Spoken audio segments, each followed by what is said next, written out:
Thank you guys. Thank you all for joining so much. We really appreciate it. I know 111111 really appreciates it too. Hopefully we get Marie online so we can hear about the Northwest as well. But I know there'll be quite a few government officials, USAID people joining. So if you have recommendations, this is the time. Okay, well, we're going to go live now. I'm going to count you down. Gotta wait for Marjolaine. Okay. All right. Well, we're going to go 5, 4, 3, 2. Good morning and good afternoon to everyone. Thank you for joining us for this important discussion on Syria's ongoing water crisis. My name is Natasha Hall, and I'm a senior fellow here at CSIS, the Center for Strategic International Studies, where my work has focused on aid in protracted and complex conflicts. This event is actually part of our larger initiative looking into water security throughout the region. And really protracted conflict, water insecurity, and climate change have become a perfect storm in the Middle East. To date, aid, even in adequate quantities, has been unable to resolve the problem. And though the political economy around water is complex even prior to conflict, it becomes even more complicated when a conflict starts and then drags on. So then it's perhaps unsurprising that countries in the region that are the most water insecure, the most vulnerable to climate change, tend to be those that are conflict affected. But many of these issues we're talking about today in Syria preceded the conflict. It wasn't so long ago that I was in Damascus in the Ministry of Water asking questions about the now infamous drought from 2006 to 2009 and the government's response. And that day I was told, good luck getting anyone to talk to you about that. Because water is a sensitive issue, especially when there isn't enough to go around. It's vital, but the infrastructure needed to control it, provide it, and treat it is expensive. Monitoring quality and quantity requires competent and capable governance and a great deal of investment. And so too often we do not address it until it becomes a crisis. Crops fail, livestock dies, cholera spreads, or dams break, as we've tragically seen in Libya this past week. For Syria, water insecurity that has been unfolding since the early 2000s has accelerated since the conflict started. Infrastructure is in disrepair or it's been directly targeted. Technicians and engineers have fled. Mass displacement has placed more pressure on water usage in areas never meant to host such large populations. And groundwater quality and levels are deteriorating with high concentrations of sulfur and fluoride. With a near complete lack of wastewater treatment, cholera was expected long before it broke out last year and traversed borders to Lebanon. Raw sewage has been being ejected into waterways for years now. And now donor funding is decreasing. But the conflict's not over. Political uncertainty remains. And the lack of political support, especially across northern Syria, severely limits the types of programming possible. At the same time, upstream Turkey has moved ahead with dam construction, constraining the flow of the Euphrates River to the point where it has threatened drinking water and electricity from hydropower for millions of people. We're here today because we care about preventing another predictable crisis. In collaboration with 111111, we have brought together civil society, humanitarian workers, and journalists to assess the causes of the ongoing crisis and discuss potential solutions or steps to get there. Acknowledging the complicated political economy in which local authorities, aid agencies, and other stakeholders are working. 111111 is a Brussels-based NGO umbrella that works with various Syrian civil society organizations in northern Syria. Before I introduce our panelists, I want to remind listeners that you can submit questions via the website and also within the Zoom link. And I encourage you to do so. I know there are practitioners and governments on the line, and I encourage you to interrogate the problem set and the recommendations proposed. And I'll do my best to get to all of them. So without further ado, let me introduce our fantastic speakers. Marjolaine Bos is the former Water and Sanitation Coordinator for the Northeast Syria Forum, which is the lead coordination body for NGOs working cross-border from Iraq and from within Northeast Syria into SDF-controlled areas of Aleppo, Deir ez-Zor, Raqqa, and Al-Hasakeh governorates in Syria. She will discuss the humanitarian and development crisis in northeastern Syria and delve into the roles and responsibilities of the autonomous administration and various NGOs, as well as the United Nations. Simaf Hassan is an advocacy and communications officer at Syrians for Truth and Justice, which documents human rights abuses, including violations of the right to water. She holds a law degree as well. Dr. Marie Schellens, who will hopefully be joining us soon, is an environmental researcher at Pax for Peace, an international civil society organization based in the Netherlands. She supports their evidence-based advocacy on environment, peace, and security through remote sensing and geospatial analysis.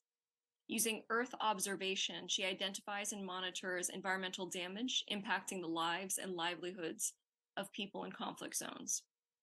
She also holds a PhD and is researching the role of natural resources in conflict risk.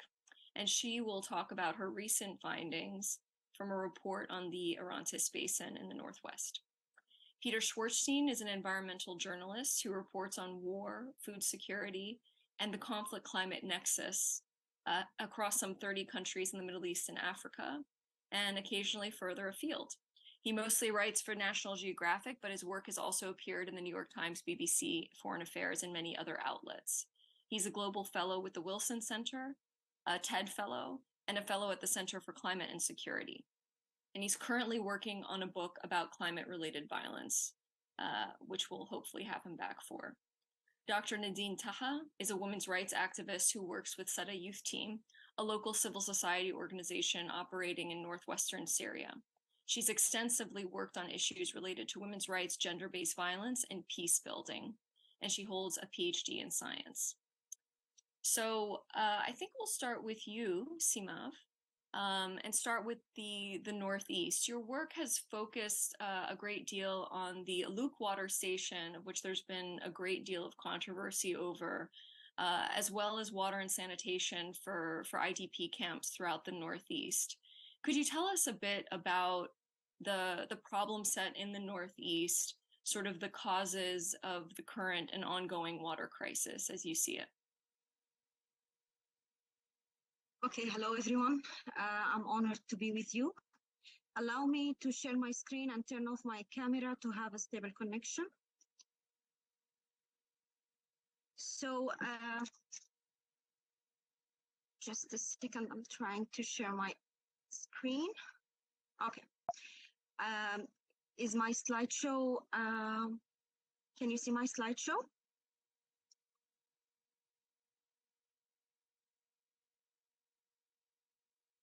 Yes, it's up. Okay, great.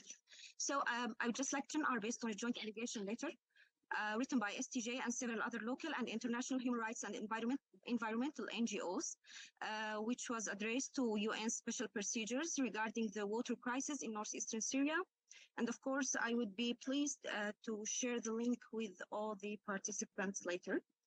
So I'm going to present you an overview of the water crisis in northeastern Syria, focusing on its drivers and a few of its negative impacts. To start with, northeastern Syria is home to nearly 5 million people, including over 500,000 IDPs. The region depends on three resources: rainfall, groundwater, and river Euphrates and Al-Khabur for drinking water, household uses, agriculture, and various other economic purposes. The triggers of the crisis are both natural and conflict-related. On the natural side, the level of all three resources are in decline due to climate change in the area, and have in 2023 hit new lows compared to previously recorded averages. However, the conflict-related triggers remain more pressing, especially when talking about Euphrates River and Aluk Station, and also the informal IDP camps, the status of which continues to undermine the water security in the region. I would like to start with the Euphrates River. The river is a transboundary resource shared by Syria and Turkey. The Euphrates water had sharply plummeted in the last 3 decades due to increased droughts and overuse. Usage is regulated by a non-binding agreement between Syria and Turkey. The agreement has not been updated since the start of the conflict in Syria in 2011, and therefore it fails to reflect climate change or accommodate the needs of Syrian communities across the riverbanks. Under the initial agreement, Turkey agreed to allow an average flow of over 500 cubic meters per second into Syria. Nevertheless, the flow has dropped to nearly 200 cubic meters per second over the past 3 years. In the case of Alok Water Station, from October 2019 to June 2023, the station was rendered out of service for 36 times by the Turkish military and their affiliated Syrian armed opposition groups that control Ras Line area, where the station is located. Blocking the station's water put nearly 1 million people in Al-Hasaka province at a disadvantage because the station is their primary source for drinking water. Additionally, the station is the source for filling the tanker trucks that carry water to 3 IDP camps in the region, Al-Hol, Al-Arisha, and Washokani or Al-Tuena camp. Access to clean water in northeast Syria is compromised by the devastation of infrastructure, including water networks as a result of military operation and the fact that numerous IDP camps in the region are not on any UN aid programs. There are at least 6 such camps across the northeastern area, 2 in Al-Hasaka, 2 in Raqqa, and also 2 in Manbij. Several IDPs in these camps complained about the poor quantities and quality of the water, as well as the lack of a proper sewage system, citing frequent cases of intestinal infections and also diarrhea. So the water crisis has had adverse impact on the agricultural, cattle, and energy sectors. Cultivated land dropped to 53% due to the lack of water supplies and farmer migration. Animal farming declined by 39% in 2020 compared to 2008, owing to the difficulty of obtaining feed. Furthermore, the Euphrates River's low level have had disastrous implications for the output of hydroelectric dams, which power generation capacities have shrunk by more than 66%.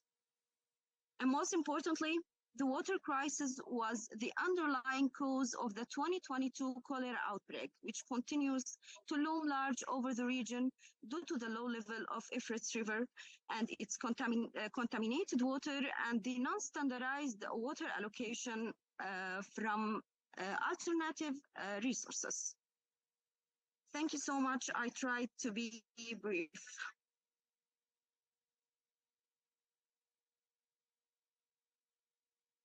Thank you. We appreciate that so much, Simaf, for being brief and such a great overview of the challenges in the Northeast. This is quite a complicated issue. It's international, it's regional, and it's very, very local, as we've seen with septic tanks in IDP areas, and oftentimes raw sewage just ejected into streams and rivers itself. Marjolaine, you've been working on this issue for quite some time with Solidaire International and with the NES Forum. You have a really good understanding of the difficulties of coordination, because really, I think at its heart, water is a coordination issue. It's coordination of funding, it's coordination of priorities, and potentially large sums of money.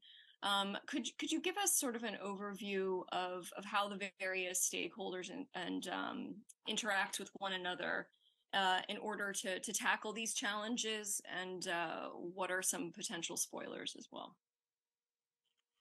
Hi, Natasha. Yes, so thanks, Simaf, for the great introduction, because I think it shows the complexity of the situation. What is happening right now in Northeast Syria is organizations are trying to answer to the issue, to the crisis, but are quite often not well equipped for that. being the length of the funding they are receiving, the type of funding, but also the willingness of the donors to cooperate with the self-administration makes programs and governance a bit complicated for NGOs. There are very few stabilization actors and a very limited diplomatic efforts towards Northeast Syria due to its very peculiar political situation.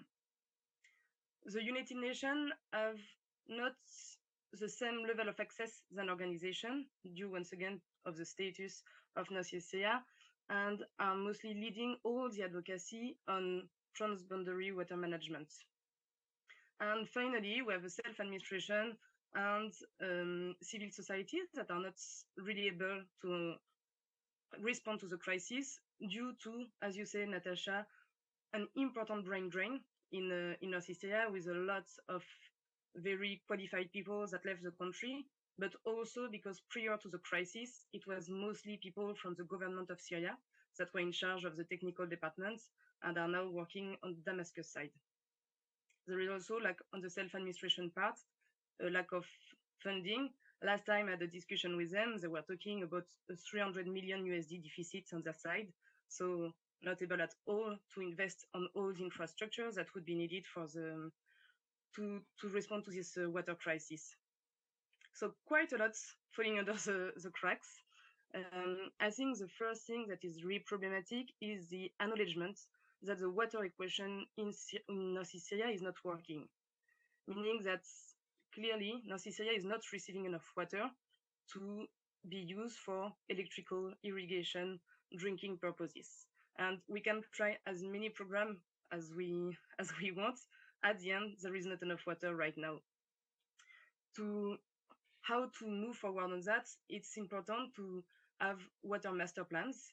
So to step back a bit and not try to go fast on technical solution, but really to address more the governance of what is happening in terms of water.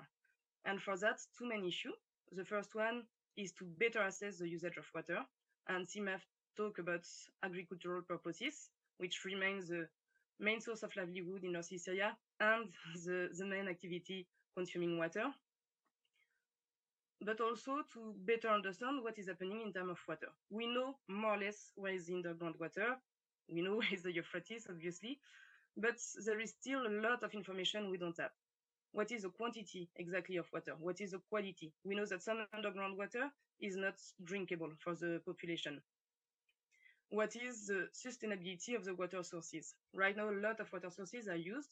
We have no idea how long it will last because the level of extraction is so high that maybe it will stop at one point.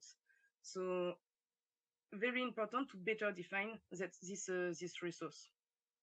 So with a better understanding of the agricultural situation, which is a complicated topic in Syria because most of the farmers are subsidized to grow cotton, for example, that is consuming a lot of water. Better understanding of the water, this will allow to draw master plan. But to manage to have this understanding, there is a real need of increasing the diplomatic efforts, meaning that NGOs right now are not in a position to draw this plan because it's too technical, but also because what the self-administration needs, it's support in terms of legislation. It's important to have laws surrounding water to understand what we want to do. Second, really missing points on the ongoing response is the advocacy. We know that some efforts were made by the UN in terms of Aluk water station, as Simaf discussed, but also for the level of Euphrates and the quantity of water received in Syria. However, there is a real lack of transparency of what is happening, meaning that it's a very closer advocacy because, as you say, it's a very sensitive topic. However, actors with a stake in this don't receive any information, and this is a real issue to better address the crisis. Finally, I think something that remains very important and is often forgotten is continuing to better address immediate needs.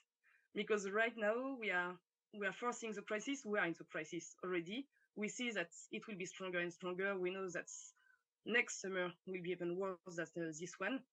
So there is sort of a run to catch up on what we can do to avoid this effect. And we have forgotten that there are very immediate humanitarian needs on which organizations should focus. However, because the coordination between diplomatic actors, stabilization actors, self-administration are not that great, I think right now the humanitarian organizations are trying to address an issue which is too big for them and where other stakeholders need to take better responsibility. So to conclude, I agree with you. I think really important to have a better coordination, not between NGOs, but with all stakeholders in NES, and most importantly, have better commitments from foreign countries and United Nations working in Northeast Syria. Thank you so much, Marjo. That's a very complex picture of the various stakeholders, but I think, you know, one of the things that I draw from this issue is that politics are unfortunately part of this equation, and probably will be for the foreseeable future. And so this isn't just a plumbing issue, but this is a much broader problem, which I think is a good seg to you, Peter. You know, as officials gather in New York this week, one of the big topics is going to be climate change. And you've been doing some incredible reporting on the effects of climate change on communities in the Middle East and Africa for years now. And, you know, what's been made clear, I think, in Syria and tragically in Libya this week is that a mixture of climate change and incompetent or unstable governance can really wreak havoc on populations, especially as these conflicts draw out. How can we square sort of this faulty climate caused the war narrative with this undeniable reality of the climate and environmental security impacts of these issues on Syria and on Syrians? Thanks, Natasha. No, I mean, it's a huge question, and I will answer it as best as I can in a sort of nuanced way as possible in a brief window. I mean, the first thing to add is that the relationship between kind of water and wider degrees of governance and security in Syria and its immediate neighbors is in no way new. Obviously, in the 50s and 60s, many of Syria's clashes and conflicts with Israel were at least partly predicated on water access. 70s onwards, some of Syria's tense relations with Turkey have, of course, also revolved around the waters of Euphrates, et cetera, But what we're seeing now is different both in its sort of multifaceted nature and in its scale. So I mean, the way perhaps to sort of break this down and to sort of try and answer your question as sort of concisely but also as briefly as possible is to sort of look at the ways in which water has been both a driver of or a contributor to the kind of, at this point, various sort of overlapping conflicts within Syria and some of its sort of complications in its wider neighborhood. Water as a sort of weapon, as a tool of conflict, as we've seen time and time again, and water as a victim of the conflict. So to the driver bit, I mean, you mentioned, of course, that there's been a lot of complicated, to put it mildly, reporting and commentary surrounding the role of climate change and most particularly of drought in contributing to the war in Syria in the first place. And without perhaps for the moment getting too deep into the nitty-gritty details of climate change's precise role in precipitating the revolution against the Assad regime in the first place, it's clear that water has played a role in almost sort of every little kind of perhaps subdivision of the Syrian conflict. So, for example, in a lot of my work over the border in Iraq has centered on the ways in which ISIS profited from collapsing conditions in the agricultural heartland there. And while it's been trickier to conduct kind of research of the same depth on the ground in different parts of Syria, there's a lot of sort of anecdotal evidence showing that farmers and most particularly pastoralists in the Northeast were vastly overrepresented within ISIS's ranks. Now, again, there's much more to that than environmental degradation and water shortages.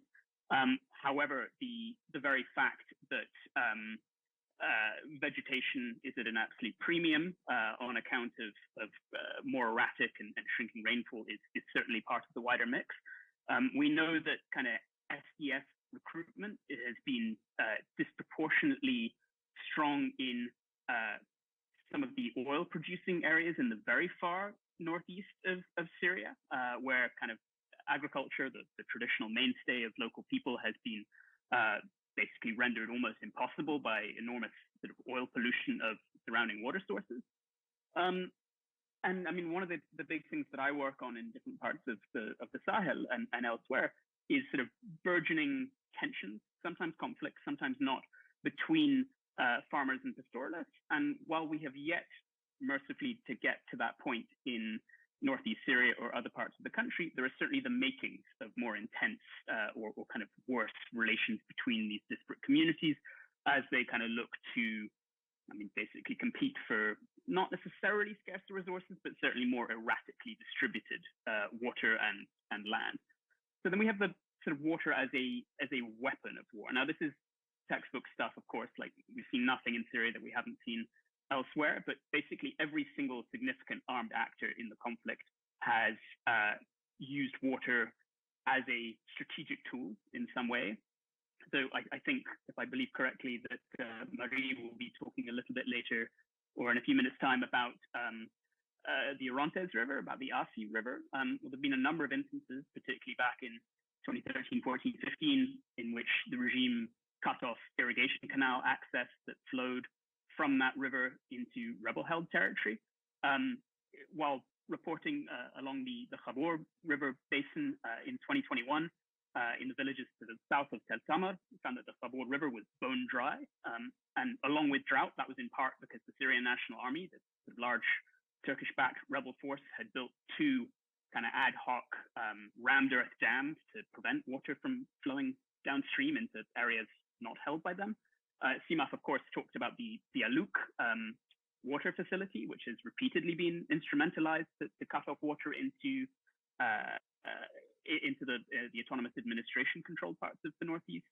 And then, of course, most famously, ISIS, both in Syria and Iraq, used dams to alternately flood and sometimes deprive of water people downstream of them. And with the Tabqa Dam back in, what was it, 2015, 16, ISIS sort of went for the most textbook kind of classic war tactic of all, which was sort of flooding the surrounding area to try and impede the SDF advance.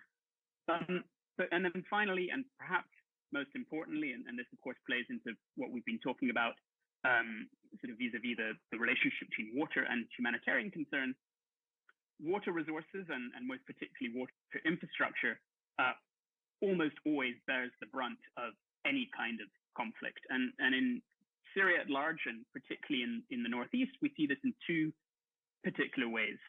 We see water infrastructure, irrigation canals, wells, water pumping facilities deliberately targeted by various military forces. Again, most particularly ISIS with its deployment of scorched earth tactics, but not just. But then we also have the neglect of vital water infrastructure and the kind of perhaps depriving of the necessary financial resources to maintain water infrastructure on account of the diversion of kind of every resource available into military spending. Now, this matters in Northeast Syria and to a certain extent in the Northwest more than in other parts of the country, because of course agriculture and pastoralism are the absolute mainstays of the economy. And in Syria, as in basically every other country in the region and the world beyond, agriculture absorbs the vast majority of fresh water. So the very fact that, first of all, water infrastructure has been allowed to crumble in ways that farmers and the state at large can ill afford, and that there's just very little in the way of control to prevent farmers from kind of pumping already exhausted aquifers beyond the point that they can sustain, has pushed a part of Syria that was, as we all know, already struggling with drought and more particularly than that, perhaps mismanaged local water resources to the absolute brink. Again, that's a very unnuanced, non-exhaustive rundown, but that's leave it at that point. Thank you, Peter, for those linkages and that overview between climate change, long-time mismanagement, targeting of resources and infrastructure, and the situation that we have today. Of course, for those of us that have been tracking this issue for many years and years prior to 2011, you might be familiar with Francesca de Chatel's work. She's on our board. Really, really excellent reporting on what had transpired prior to 2011, including the shrinking and drying of the Waterborne River due to overexploitation of groundwater, which has essentially just been put in overdrive throughout the conflict. With that, though, I want to move over to the Northwest, because this is an area that I think really lacks coverage when it comes to the water security issue.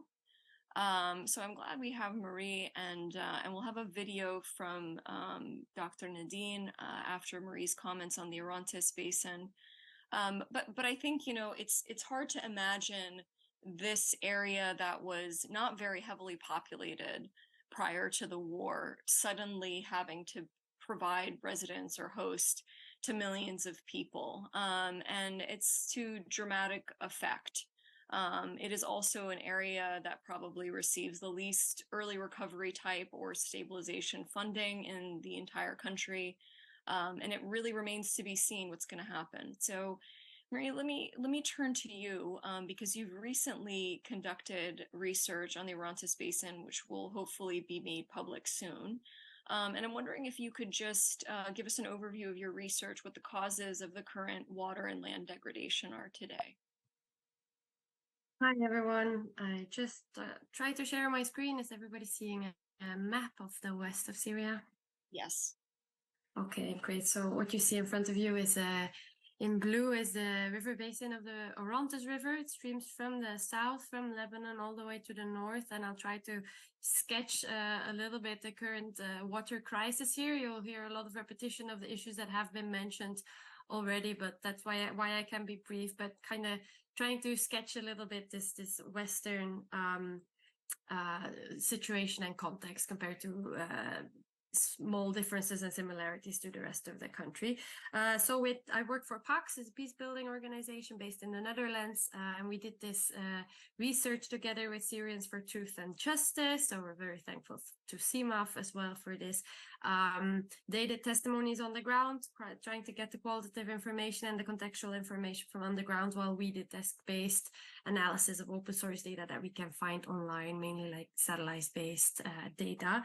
And so what we see as the main reasons for really degradation of the water resources in the region, which is just a basic resource necessary for daily life, necessary for livelihoods, necessary for sanitation, is first of all pollution of the whole river basin. This has several reasons. Some of them were already present before the revolution and before the start of the war, but they have definitely increased since the war. For example, industrial facilities. There's just total lack of governance in the different areas governed by different entities, and there's just no enforcement of dumping wastewater into the river. So all the yellow dots on the map that you can see, those are industrial facilities that we have tracked that have been dumping their industrial waste straight into the river. A second source of pollution since the war is actually small scale informal industry. So for example, we have a lot of informal quarries, informal olive oil presses. This is actually all great, but because this means is local people trying to find economic activities, trying to keep busy, trying to make a living for themselves, but at the same time there's just no way, no infrastructure for them to deal with their waste, so it all just flows straight into the river basin. Third of all, for pollution, we have toxic remnants of war. So this means in areas of intense fighting, there's a lot of leakage from heavy toxic chemicals into the soil and into the groundwater, and also related to unexploded ordnances that are still present in a lot of these areas where there has been heavy fighting. And then lastly, you see the IDP camps. These are all the orange dots on the map. You see they're mainly located on the border with Turkey on the north, also often right next to a river because they really use these resources. So there are actually the main victims of problems in quality and quantity of water available in the river, but at the same time they're often also a contributor to further pollution because in this in the informal camps, but even also in the formal refugee camps, there's often no system in place for waste treatment and wastewater treatment. So that's kind of the pollution side. Then we also have the weaponization of water infrastructure that Peter already talked about. So I'm not going too deep into that, but that's kind of all the red dots you see in the map are targeted destructions of water infrastructure that we found reported in the acclaimed database. But this also includes targeted attacks on water managers, people working in the water sector. And with that comes also a lot of emigration and passing away of people that actually had these skills to work with the water infrastructure. And with that then comes the negligence and the lack of maintenance of a lot of water infrastructure, like water treatment centers, water towers, dams for irrigation, water stations to measure water flows, and so on. A third problem related to water management in the Orontes River Basin is related to floods. So floods are kind of a natural occurring event or a natural occurring process in the area. This has been controlled quite well by several dams along the whole Orontes River. So you can see like a lot of black little squares on the map. Those are irrigation dams mainly, but they also help against flood control. And you had a lot of just the river banks that control against floods. But because of the negligence and the lack of maintenance, but also bombardments and also the recent earthquake, a lot of these infrastructures have actually damaged. And as a consequence, there have been more and more floods recently with fatalities as a consequence in last years. Definitely also because these IDP camps are often located right on the river, on the river's floodplain. So once there is a flood event, often these IDPs are the first to be the victims, and then the few possessions that they still had or that they kind of rebuilt for themselves are being flushed away right away. And then of course climate change will only increase the frequency and the intensity of these kind of flooding events. So therefore, like kind of reconstruction of this critical water infrastructure is really important in the area. And now that we're on climate change, of course, that is increasing temperatures, that increasing erratic rainfall. So what we have seen in the basin is that there's, for example, no agriculture possible anymore. A little bit further away from the main river basin, it's mainly still located really close to the main river line, because it just has become too dry, or it has become too expensive to actually pump up water far away, to irrigate far away from the main water sources from the river. And that also led to that there was more drilling for groundwater wells, so just private unregulated drilling of to search for water at any spot. Many of those have actually fallen dry as well. So that's just to give you an image of what is happening in the Orontes River Basin. Thank you so much, Marie. And I just have a very quick follow-up question, because I guess it's on all of our minds. And I know this was on our mind after the earthquake earlier this year as well. And you mentioned dams. Are there any particular dams that you're specifically concerned about after conducting research? There is one dam in this on the I forgot the exact name of the village, but it was here close to Idlib, that has actually just been destroyed by the earthquake, and that caused flooding in Al Taloub, and it's like It's a village also close to these IDP camps in the north. I don't think, can you see my pointer or not on the map? Yeah, okay. So that was located here. And then there is huge concerns about the dam located around here in the Afrin Basin that has shown cracks since the earthquake. Official engineers say it should be safe because these dams have been constructed to withstand these kind of extreme events, or to withstand earthquakes of the magnitude of 9 on the scale of Richter. But of course, that was taking into account that they would have been maintained, and not taking into account a period of 12 years of war and of bombardments. So there have been actually signs of kind of like breaks in the dam north of Afrin, which they're very worried about. Thank you, Marie, for that. I'll come back to you with recommendations. Right now, we're going to play a video from Dr. Nadeen Taha, who is unable to join, but has done quite a bit of work on El Bab for the Sada Youth Team and in collaboration with 11-11-11. مرحبا جميعا، شكرا لكن ولكم على انضمامكم إلينا اليوم. اسمي نادين طه، أنا ناشطة في مجال حقوق المرأة وأعمل مع فريق صدى الشباب، وهي منظمة مجتمع مدني محلية تعمل في شمال غرب سوريا. لقد عملت على نطاق واسع في القضايا المتعلقة بحقوق المرأة والعنف القائم على النوع الاجتماعي وبناء السلام. سأتحدث اليوم عن تجربة مدينتي مدينة الباب ومعاناتي ومع من حولي كمتضررين ومتضررات من مشكلة نقص المياه.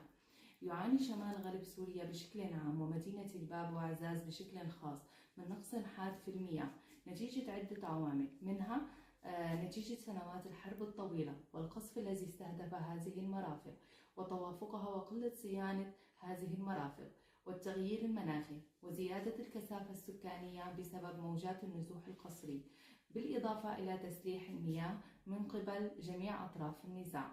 كمحاولة لفهم القضية وإيجاد حلول لها، قمنا ضمن مشروع مشترك مع 5 منظمات مجتمع مدني محلية بالعمل على ورقة بحثية حول مشكلة المياه وتحلل أبعادها، بالإضافة إلى تقديم توصيات سياسية.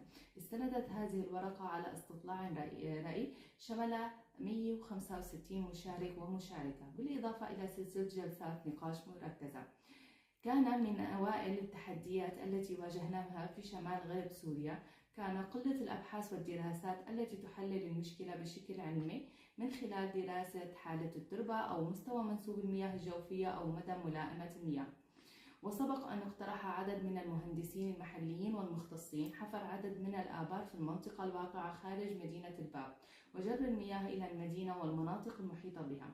وبحسب دراستهم فمن خلال حفر ونقل مياه الآبار إلى المدينة ومحيطها يمكننا سد الحاجة، وستعمل هذه الآبار على إمداد المنطقة بالمياه لمدة 5 سنوات على الأقل قبل أن تجف.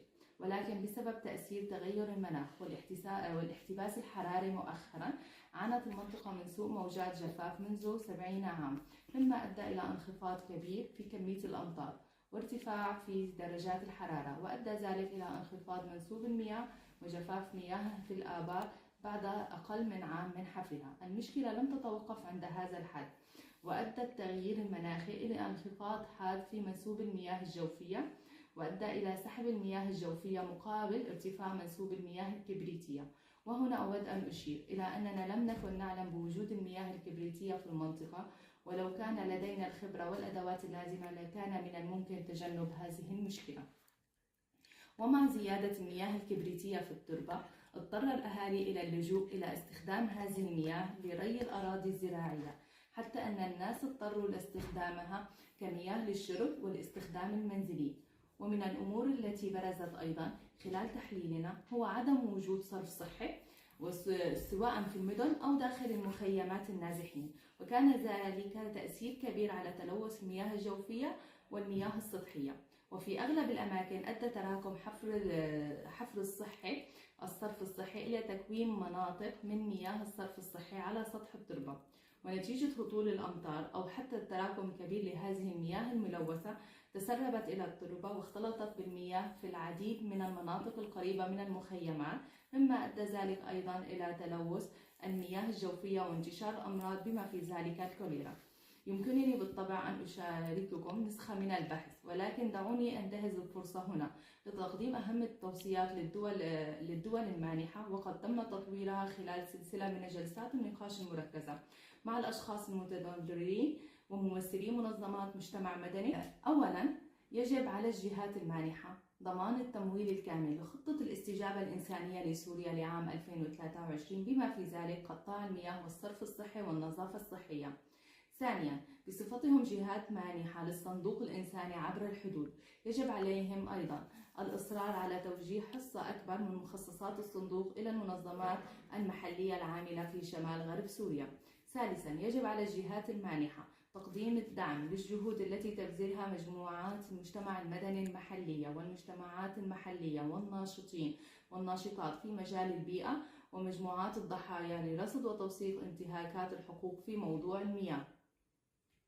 إضافة وأخيرا، يتعين على الجهات المانحة أن تستكشف السبل الكفيلة بتوفير المزيد من الموارد للمبادرات المحلية التي تستخدم صور للأقمار الصناعية لقياس مستويات منسوب المياه الجوفية وتحضير مصادر تلوث المياه وتوجيه الاستراتيجية.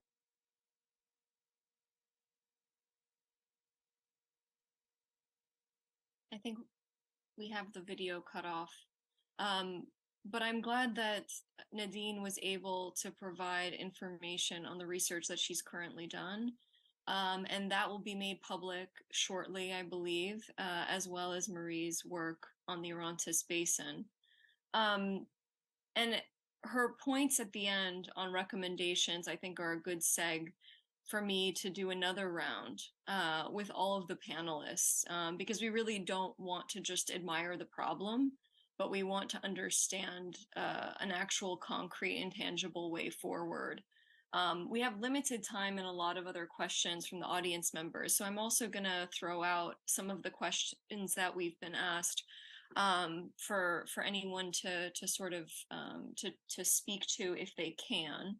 And we might start with you, Marjo, because one of the first questions we had is on how humanitarian actors across the different hubs can advocate with relevant authorities, coordinate that advocacy to better share water resources. Another question that we have is, and this might be for you, Simaf, but how do local communities sort of prioritize water usage? Who are the power brokers here? Peter spoke to this a bit in terms of farmers having more of a say. How does that affect, domestic water for people in IDP camps or even in cities throughout the Northeast? And finally, and this is something that I'm also very interested in, is, what are the sources of information on water levels and water quality and the state of infrastructure throughout the country to date? And how can that be sort of improved? But Marjo, we'll start with you because that was the coordination aspect of it was one of the first questions we received, but please feel free to throw in other recommendations that you've been thinking about. You recently left the NES Forum. So we'll be looking to you for your recommendations as you think about some of the challenges that you dealt with. Sure, Natasha. So first, I think the level of advocacy right now overall is becoming better and better. We are talking more and more about the water crisis. The question is for me more how to address it.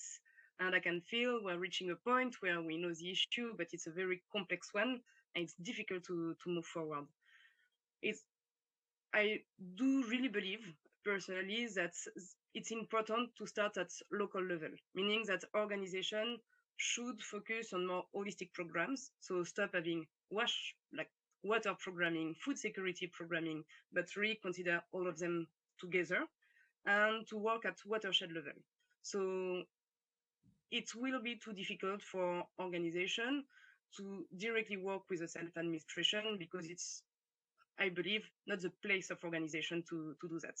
Organizations should not substitute to diplomacy. So I do believe it would be more interesting to work at watershed level, around the water station, around the river, to have people using the same resources working together. And I think Peter talked about that. We can already see some tension created around water right now in Syria, because when you have a water station, people the closest to the water station are receiving more water than the one far away, and this is creating local tension. So I believe in holistic programming around with like this local level of watershed. So this would be my first recommendation.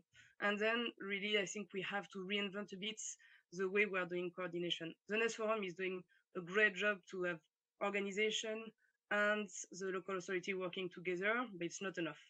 We need to have places where organization can talk with stabilization actors, with civil society, with the local authorities. And this doesn't exist yet. We saw some initiative on this direction, and this has to continue to make sure that each person can provide the right level of expertise with the right responsibilities.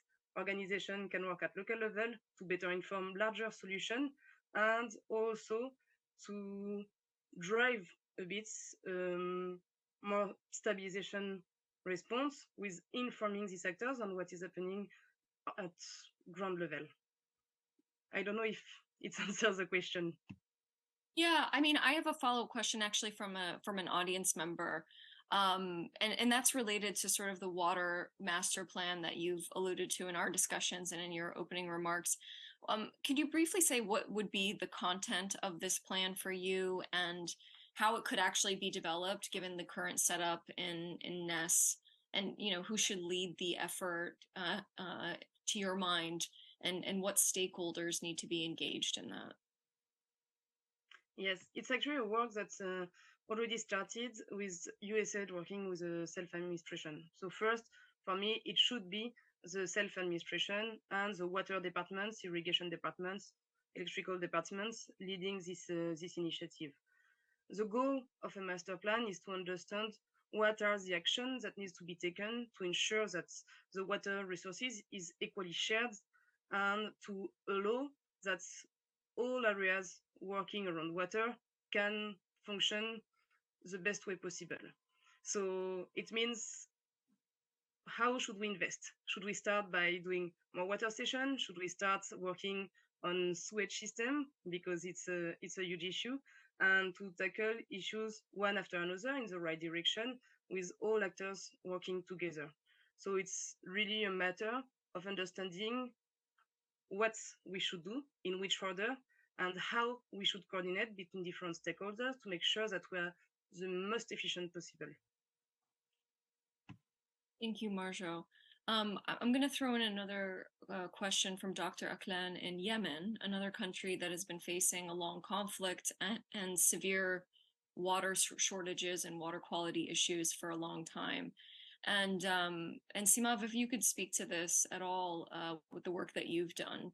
But he's also interested in learning if there's any interventions that have shown promise in improving water security, either through innovative engineering solutions, development projects, or enhanced water governance models, anything that could be further studied to be adopted in different crisis settings.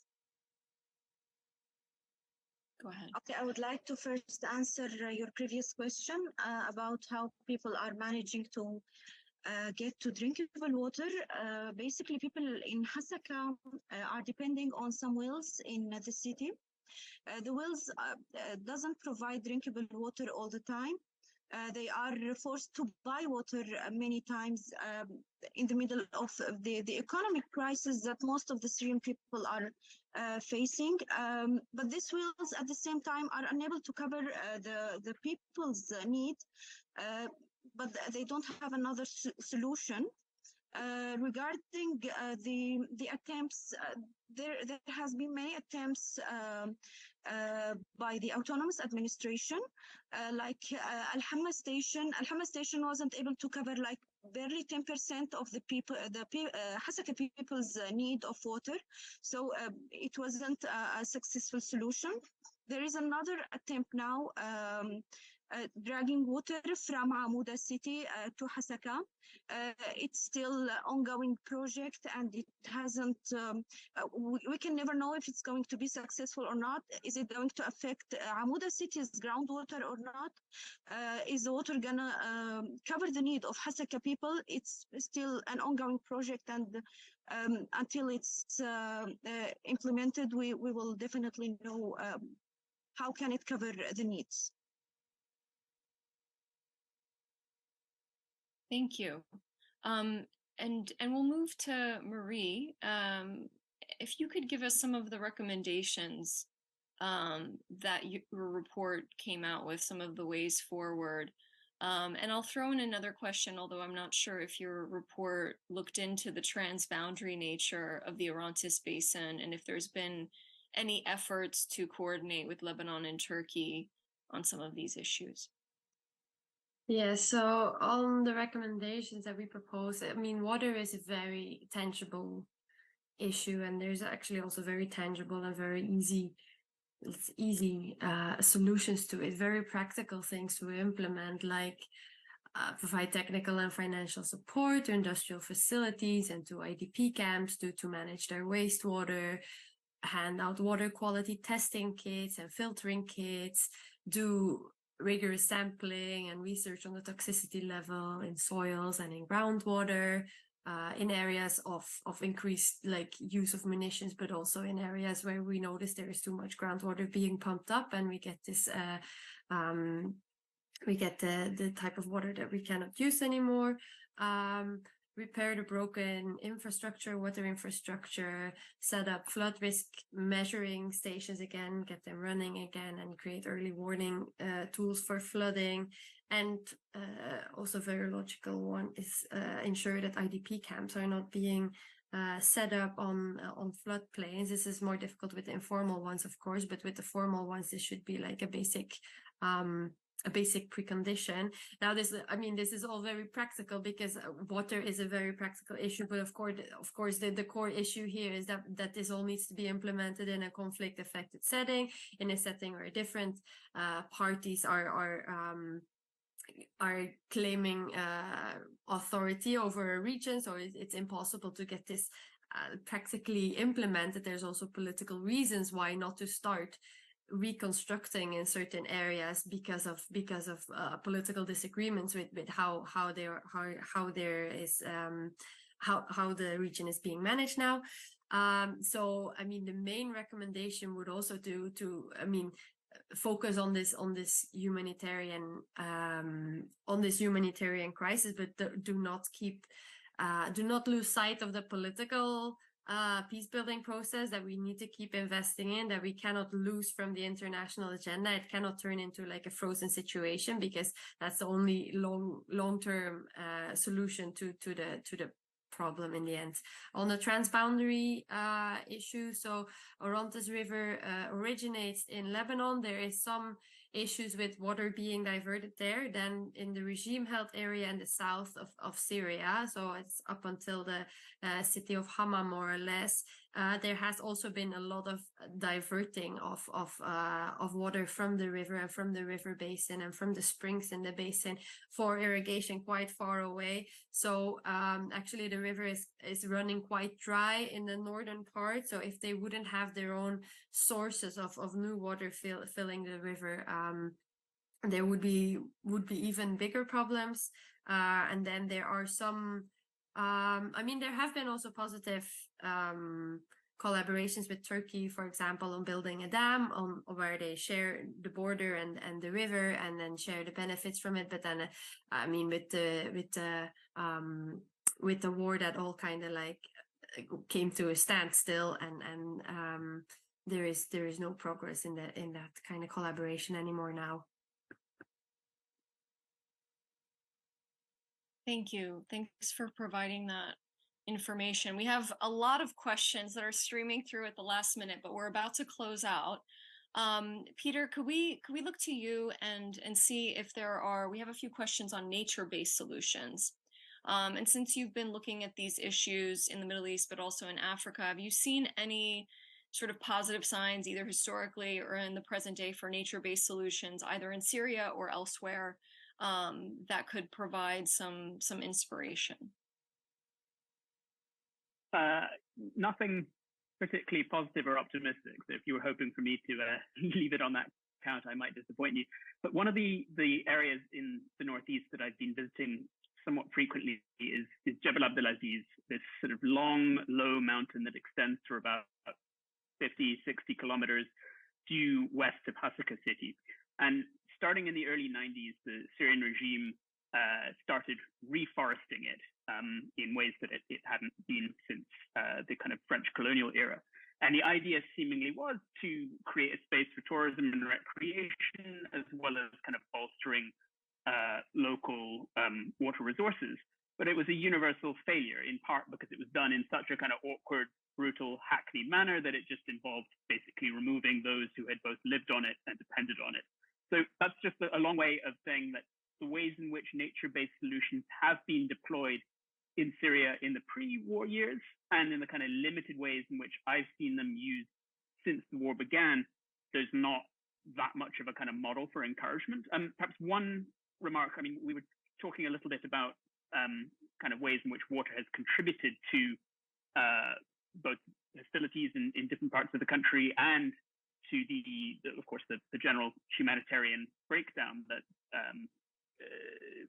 I guess is affecting almost everywhere within the borders at this point. But there are ways in which water can help to bring people together as well.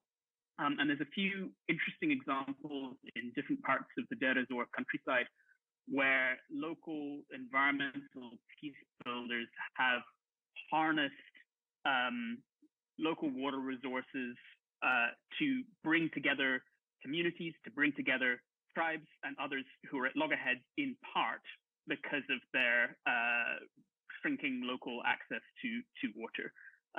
So, I mean, if there's a little optimism, it's that we are seeing localized illustrations of how water can help to bring people together as opposed to just kind of contributing to the general mess.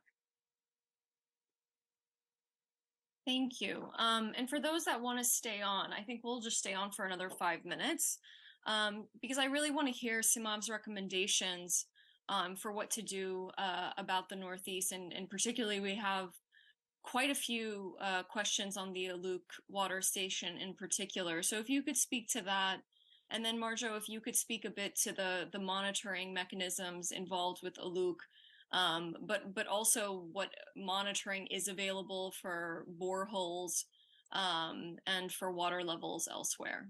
But Simaf, let's start with you and conclude with Marjo. Thank you so much, Natasha. So I would like to focus on some recommendation addressed to UN special procedures, especially Special Rapporteur on human rights to safe drinking water and sanitation. First, establish an impartial and independent monitoring mechanism for the Euphrates River and all transboundary water resources, which are shared by Syria, Turkey, and Iraq.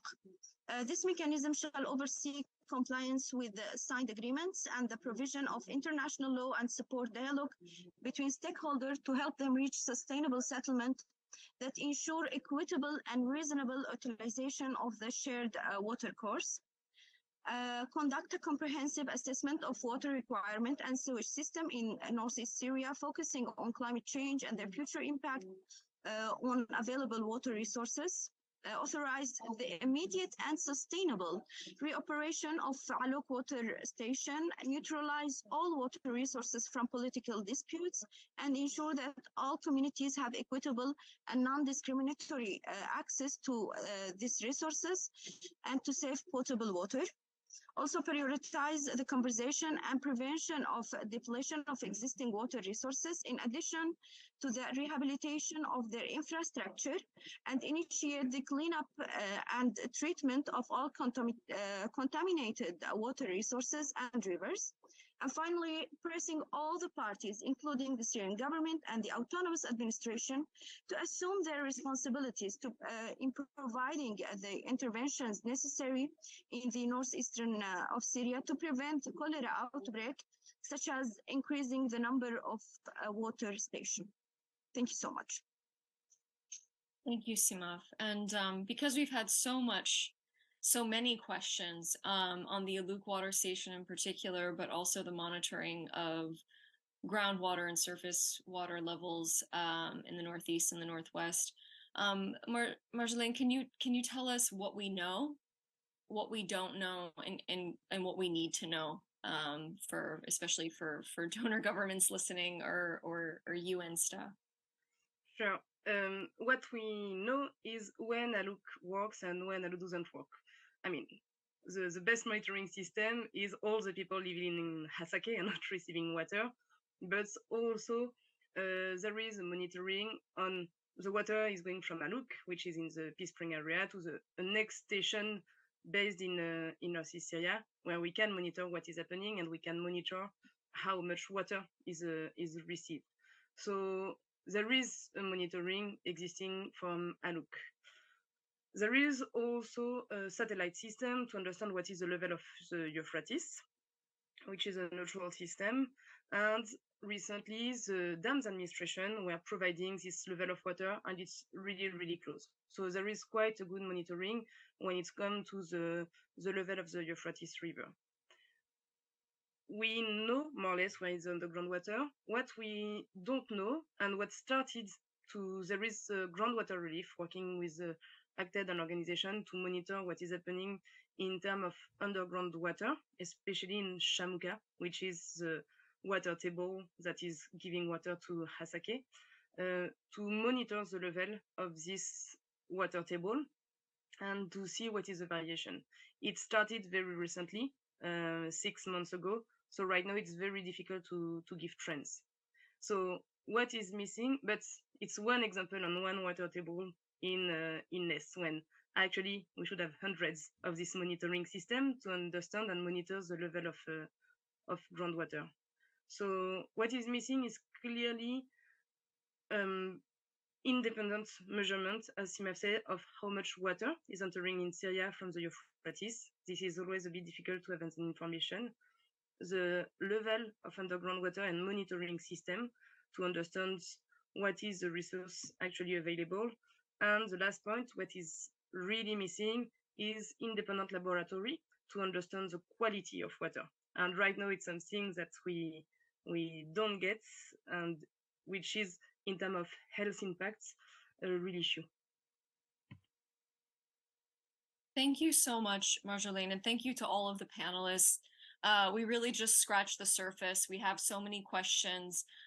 Please reach out if you're interested in this subject and want to get further into the weeds. As I mentioned, this is part of an ongoing initiative where we will be constantly holding meetings and publishing reports on some of these issues. I know some of the reports that we alluded to have not been published yet, but as soon as they are, again, please feel free to reach out and we'll make sure that they get to you. Thank you again for your interest.